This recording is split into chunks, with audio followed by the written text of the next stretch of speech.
Well, here we are. It's Lampa Manufacturing, Tower, Minnesota, Northeast Minnesota, and I'm here with Aaron from Deep Wave. And I'm Glenn at SaunaTimes. And what are we standing in front of here? So this is the Lucky 13. It's a variation of our new mobile line, the Deep Stream.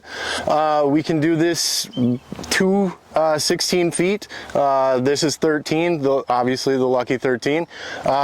We like the idea of having a lay-down bench in the hot room, and that's kind of why we stuck with 13 feet. It gives us a full 8 feet of bench layout. Also, depending upon if you go electric or wood fire, there's a bit of variation in your benches, but yeah, customizable bench, one-piece exterior. We're very proud of what we've built. Collaboration. That's like a great word, and I want to touch on that as it relates to this product right here. I'm just a Yahoo. I don't travel around with a big ass truck like this one right here, like the Aaron Mobile. I got just a sedan. So we kind of developed this SaunaTimes Lucky 13 for Yahoos like me that have a 4-cylinder. SUVs, yeah, not Yahoos by any means, but you know, hey, whatever. This, honestly, I have a 12-foot enclosed trailer for construction. I get on my half-ton pickup, I get about 12 to 13 miles to the gallon. With this, I do get 14 to 15. Usually I get like 20 maybe on a good day. So aerodynamic wise, this is a no-brainer. If I was going to haul something down the road, I want it to look like this. I want to know that it's slippery, an aviation term. How much does the Lucky 13 weigh? I would say probably like 3,200 pounds with a wood fire stove in it. Easy to transport. Yeah. Also, it depends upon what wood fire you go with. Electric, we're probably under that 3,000 pound mark, fully loaded. So amazing. 6,000 pound axles, no issues, no sway. Don't tell the state, but we've hauled these things at 90 miles an hour. So, you know, like that's where I travel. We're learning. Yeah. So Aaron, with the Lucky 13, there's a few things that really stand out to me. And part of this whole deep wave philosophy, and maybe you can speak to that, but you guys will knock down improvements for 1%, 3%, 5% gain. Correct. And then you add those up. Like, that's your theory, right? It's just the quest to be, I hate to say be the best, but ultimately I want to provide my customers with the best product that they can possibly buy. So the thought being that if I do one thing 1% better or 2% better than somebody else, and then I do it basically across the board, I assume that I have a better product, whether it's 5% better, 10%, 20% better.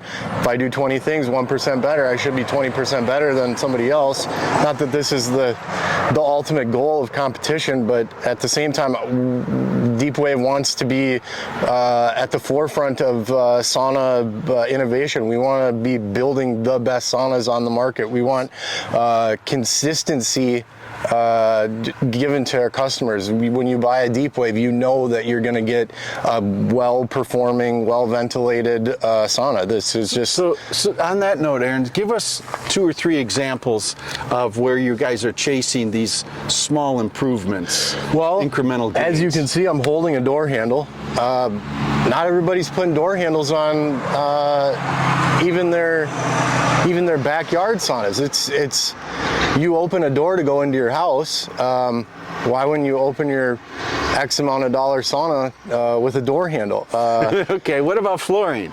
Our flooring is a 2-part poured resin system.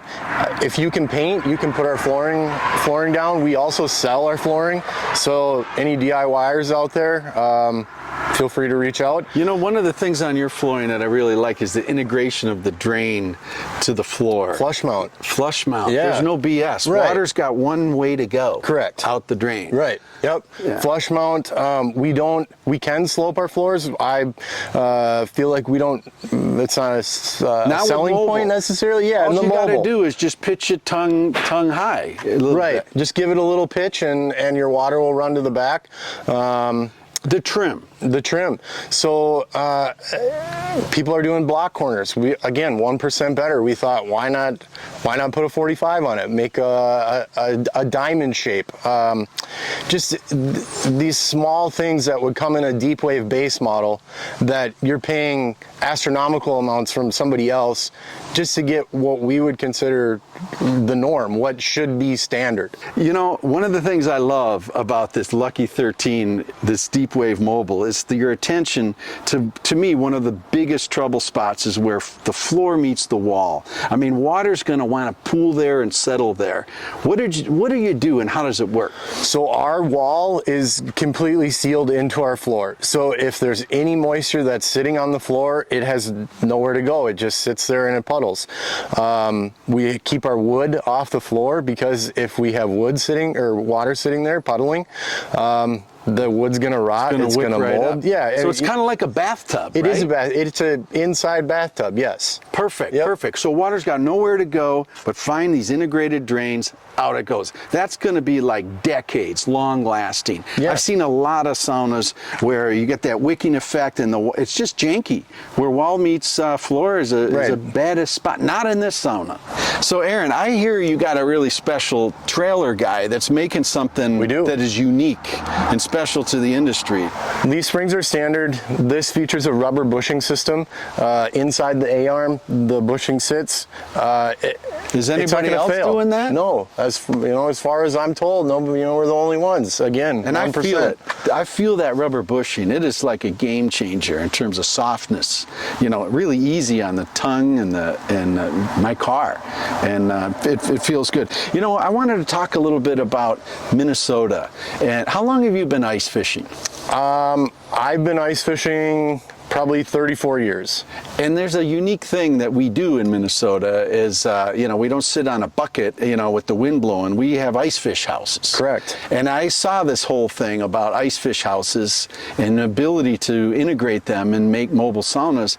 And one of the attractions, there are two main things. The first one is that you drop down, so you're not coming up and down frozen wet stairs in wintertime to get from hot to cold. And the other is stability, right? So tell us a little bit about the framework and how you can drop this baby down.